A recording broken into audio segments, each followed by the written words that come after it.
골프를 치는 사람들의 목표는 하루바삐 싱글을 치는 거죠. 더 나아가서는 언더파를 치는 것입니다. 그러나 이것은 하루아침에 절대로 되어지는 것이 아닙니다. 김미연이라고 하는 아주 키가 작은 여자 골프 선수는 하루에 10시간씩 골프 연습을 했다고 합니다. 밥 먹고 잠자는 시간 이외에는 골프만 쳤다는 얘기입니다.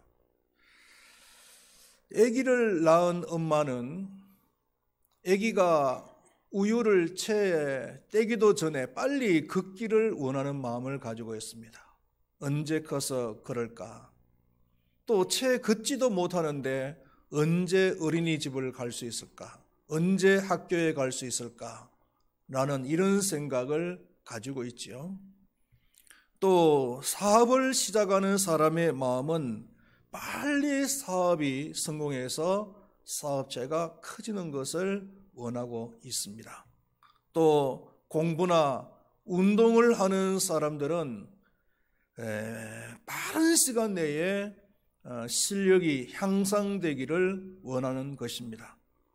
그런데 이렇게 원한다고 해서, 이렇게 생각한다고 해서 됩니까? 안 되는 경우가 많습니다. 오늘 봉독한 말씀은 겨자씨 비유에 대한 말씀입니다.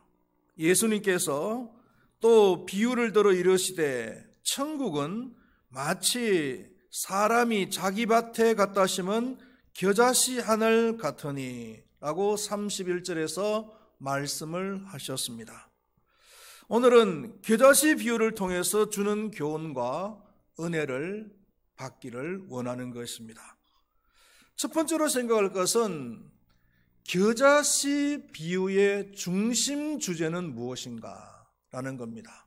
지난번에도 말씀을 드렸지만 한 비유 안에서는 한 가지의 중심 비유를 찾아야 된다라고 말씀하셨고, 또 비유를 우리가 잘 해석을 하기 위해서는 반드시 그 한 가지의 주제가 무엇인지를 먼저 찾는 것이 중요하다는 말씀을 드렸습니다.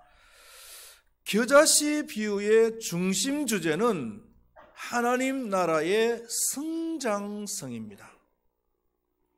32절에서는 이는 모든 씨보다 작은 것이로되 자란 후에는 풀보다 커서 나무가 되매 공중의 새들이 와서 그 가지에 깃들이느니라, 이렇게 말씀을 하고 있습니다. 예수님의 이 말씀에는 성장, 하나님의 나라가 어떻게 성장하느냐에 대해서 초점이 맞춰져 있다는 것을 우리는 알게 되는 것이죠. 이 겨자씨는 향신료로도 사용을 하고 또 겨자 소스를 만들어 먹기도 합니다. 저는 개인적으로 이 겨자 소스를 참 좋아합니다. 겨자 소스 중에서도 아주 매운 소스 있잖아요. 입에 넣으면은 코가 팍 쏘면서 눈에는 눈물이 팍 쏟아지는 이런 아주 매운 겨자 소스를 저는 개인적으로 좋아합니다. 이스라엘 나라에는 이 겨자가 굉장히 많습니다. 특히 특정한 사람이 키우지 않는 야생 겨자가 참 많다고 합니다. 이 겨자의 특징을 살펴보면은 첫 번째로는 다년생이 아니고 1년생입니다. 그리고 두 번째로는 지구상에 있는 모든 식물들 가운데서 씨가 아주 작은 식물 중에 한 가지입니다. 그리고 그 씨가, 작은 씨가 자랐을 때는 굉장히 크게 자라는데 어른이 말을 탔을 때의 높이만큼 자란다고 합니다.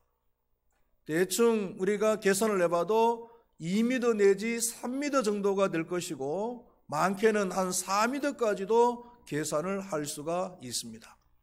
그만큼 많이 자란다고 합니다. 그렇다면 이 겨자씨가 천국과 관련해서 어떤 교훈을 우리에게 주고 있을까요? 첫 번째로 생각할 것은 천국은 지극히 작은 데서부터 시작이 되어진다는 겁니다.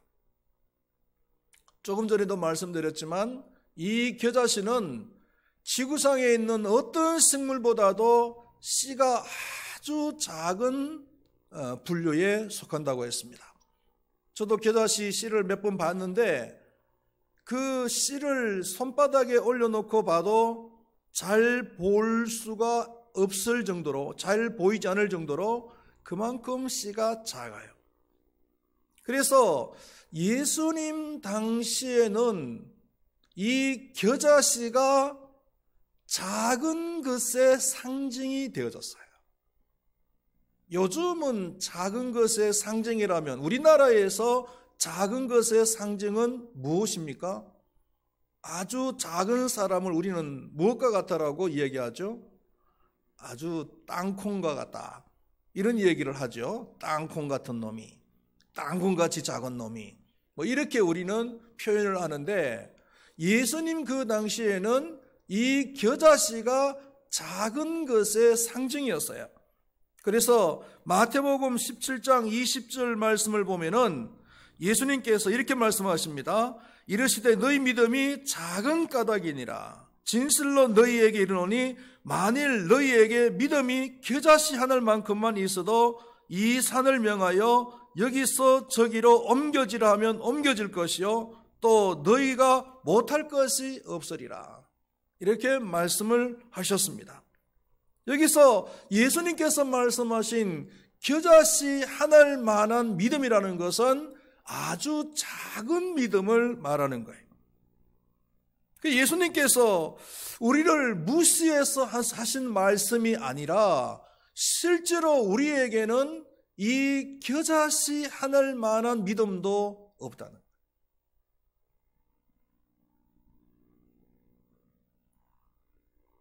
억울합니까? 정말 나에게 그런 믿음조차도 없을까요? 있는지 없는지 한번 여러분들 스스로 테스트를 해보면 돼요. 어떻게 테스트를 할 수 있느냐 하면은 겨자씨 하늘만한 믿음만 있어도 이 산을 옮길 수가 있다고 했으니까 한번 여러분들 이 산을 명해가지고 옮길 수 있는지 한번 해보십시오. 되는지 안 되는지. 안 되죠. 그러면 겨자씨 하늘만한 믿음이 없다는 거예요. 그러면은 우리가 이나마도 믿음 생활하면서 살아갈 수 있는 것은 내 믿음이 아니라 하나님의 은혜예요. 그 하나님의 은혜가 아니면 우리는 살아갈 수가 없는 거예요. 이것을 우리는 알고 인정을 할 수가 있어야 되는 것입니다. 예수님께서는 이스라엘이라고 하는 아주 작은 나라에서 태어나셨습니다. 그 당시 거대한 로마 제국에서 태어난 것이 아닙니다. 그리고 베들레헴이라고 하는 아주 시골 동네의 마구간에서 태어났습니다. 그 당시 예루살렘이라고 하는 대도시나 아니면 다른 큰 번화한 도시에서 태어나신 것이 아니라 아주 시골 동네에서, 그것도 마구간에서 태어나셨단 말이에요. 이렇게 천국은 아주 작은 데서부터 시작이 되어진 거예요. 예수님의 그 12 제자는요, 학벌도 지위도 없는 사람들이었습니다. 이름도 없는 사람들이었습니다. 그것도 12명에 불과했습니다. 초대교회 성도들은 120명 정도가 다락방에 모여서 시작이 되어졌습니다. 120명이 세계 전도, 세계 선교라니요, 이거는 계란으로 파이를 치는 꼴입니다. 그럼에도 불구하고 하나님의 나라는 지극히 작은 데서부터 시작이 되어졌단 말이에요. 지금부터 한 130여 년 전에 우리 대한민국에도 이름 모를 선교사님이 처음 들어와서 복음을 전했습니다. 130년이 지난 지금 오늘날 우리 대한민국에 얼마나 많은 복음이 전거되어졌습니까? 통계에 의하면은 우리 한국 교회의 숫자가 한 8만 교회가 된다고 해요. 정확한 수치는 알 수가 없습니다만은 한 8만 교회의 기독교 인구가 한 900만 명 정도. 그러니까 130년 만에 이렇게 엄청나게 교회가 성장되어진 것을, 하나님의 나라가 성장되어진 것을 우리는 알게 되지요. 내 시작은 미약하였으나 내 나중은 창대하리라 라는 이 성경 말씀은 하나님의 나라의 특징을 말씀해 주는 거라고 말할 수가 있는 것입니다. 대부분의 사람들은 작은 것을 무시합니다. 반면에 큰 것을 좋아하고 높은 것을 존중합니다. 우리 교회 한 달 정도 출석을 하다가 고향으로 내려간 이성열이라고 하는 청년이 있잖아요. 그 청년이 한 달 정도 우리 교회에 놓으면서 저희 부부하고 참 많은 얘기를 나눴어요. 그러면서 그 친구의 그 아픔을 우리가 굉장히 많이 참 느꼈는데요. 일단은 가정적으로 굉장히 많은 그런 아픔이 있더라고요. 엄마가 3번 바뀌었어요. 그것도 첫 번째 엄마는 한국 사람이고, 두 번째 엄마는 베트남 사람이고, 세 번째 엄마는 북한 탈북자 엄마예요.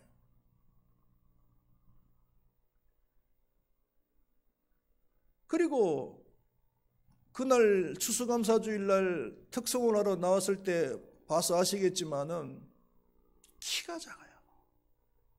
정상적인 사람들보다도 키가 굉장히 작은 편이잖아요. 그러니까 학창시절에 그 키가 작다는 이유 때문에 엄청나게 따돌림을 당했대요. 그래서 이 청년이 심리적으로 너무나 많은 데미지를 입은 거예요. 너무나 많은 데미지를 입어가지고 정신병력을 가지고 있는 거예요. 그래서 이 당수동에 와가지고도 계속 그 정신과에 관련되어진 약물을 복용을 했다고 합니다.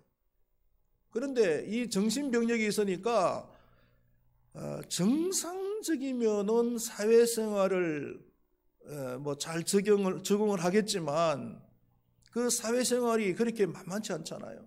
제가 왔을 때도 그런 이야기를 했습니다.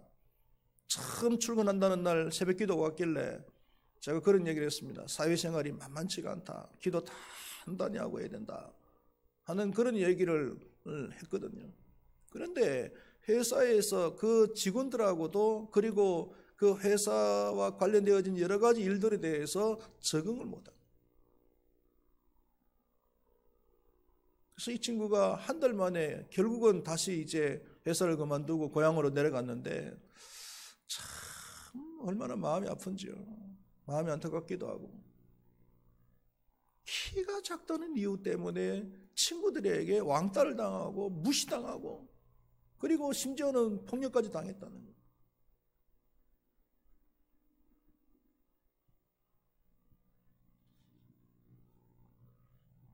하나님을 안 믿는 사람들은 작은 것을 무시합니다.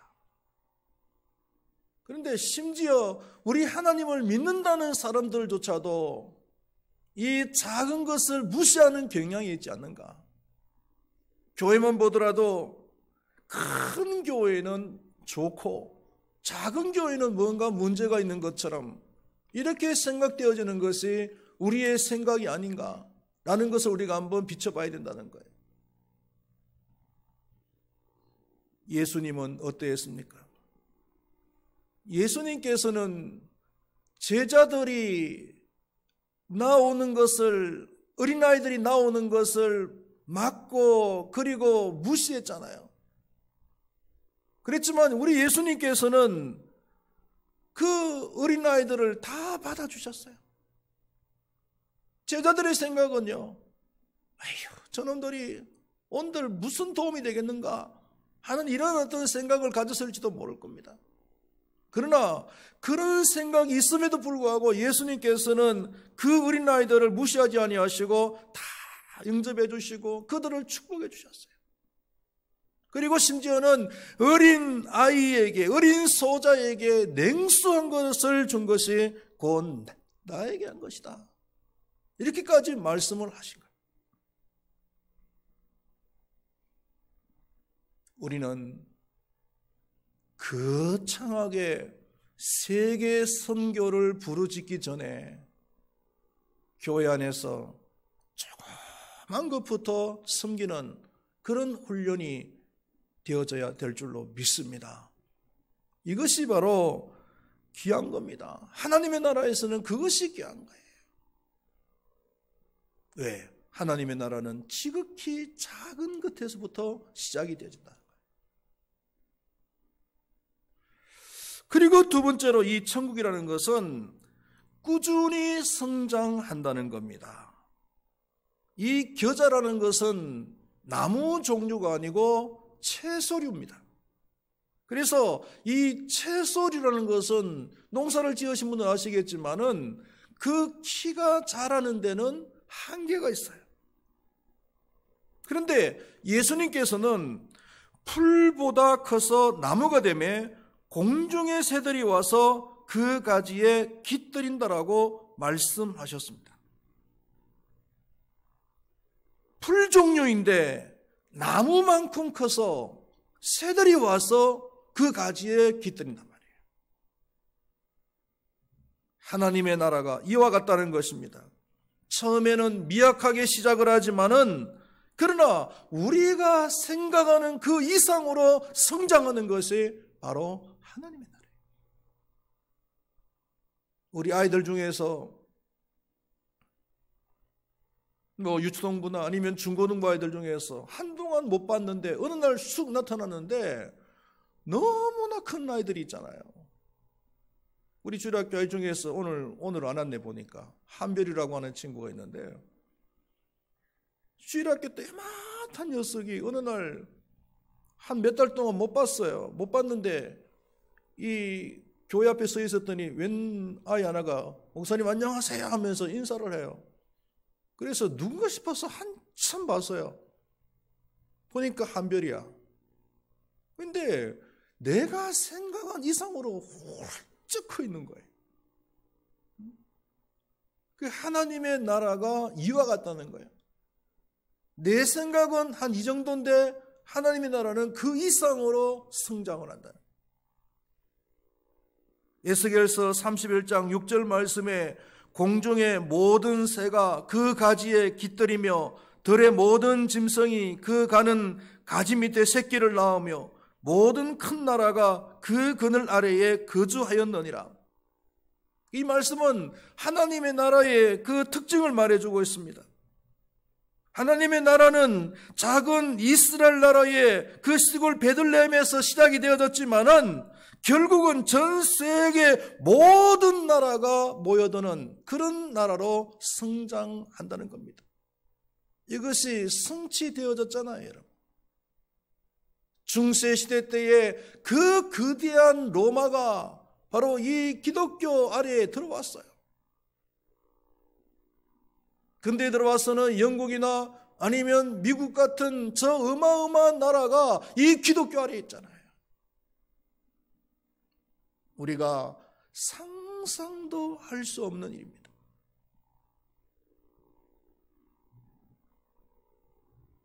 하나님의 그 축복이라는 것이 바로 이와 같다는 겁니다.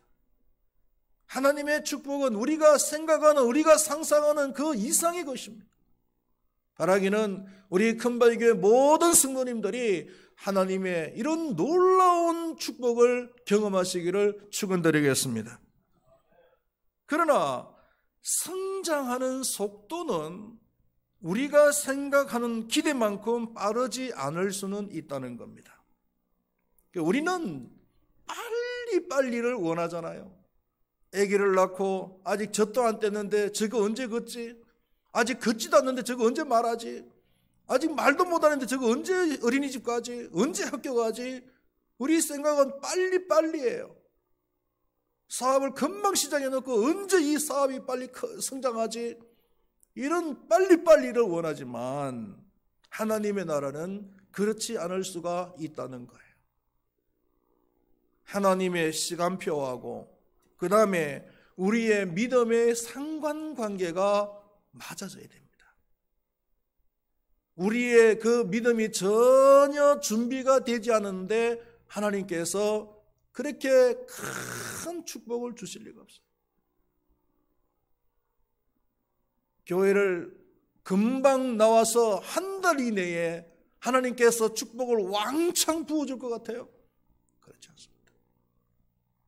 교회를 나오시고 난 뒤에 그리고 믿음이 자라셔야 됩니다. 그릇이 준비되어져야 됩니다.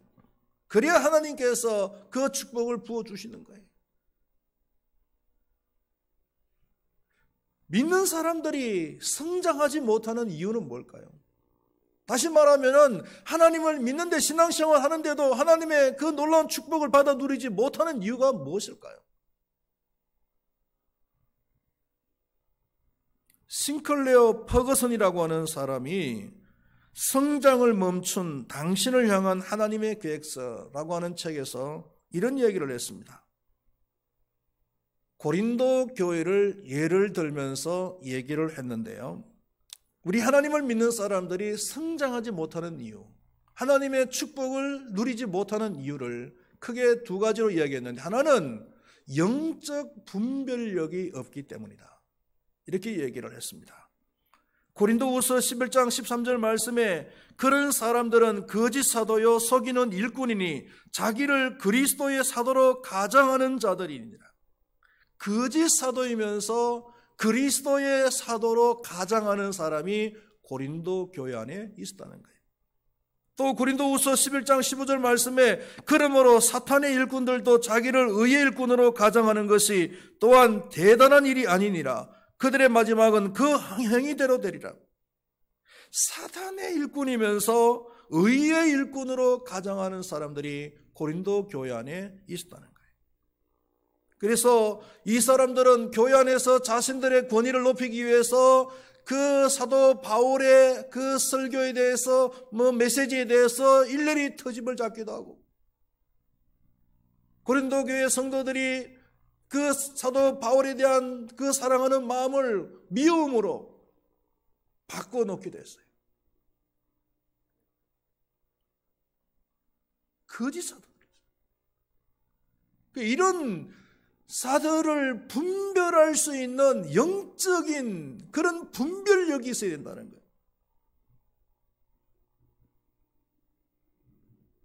이런 분별력이 있기 위해서는 깊은 말씀과 그리고 기도의 삶이 있어야 됩니다.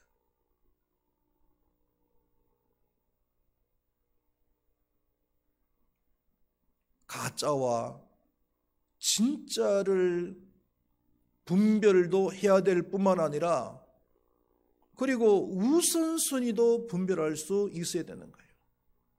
내 삶 속에서 하나님을 믿는 내가 가장 우선적으로 해야 될 것이 무엇이고 그 다음에 차선적으로 해야 될 것이 무엇인가, 이것을 분별할 줄 알아야 돼요. 그걸 분별해야 하나님의 그 축복의 대상이 될 수가 있다는 거예요. 그리고 또 한 가지는 죄를 버리지 않았다는 겁니다. 고린도 교회는 교회 안에 이런 분당들, 그냥 끼리끼리 놀고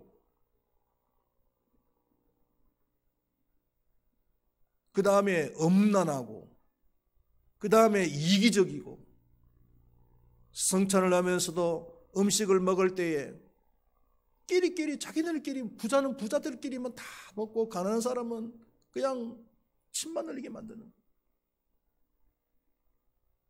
교회가 이래서는 안 되잖아요.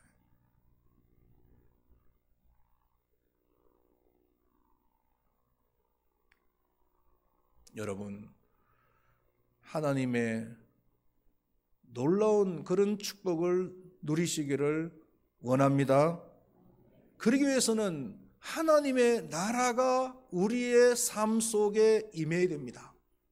하나님의 그 나라가 내 삶 속에 임할 때 이런 놀라운 성장이 이루어지는 거예요. 그러기 위해서는 하나님의 그 리더십, 하나님의 그 주권을 우리가 인정을 해야 됩니다.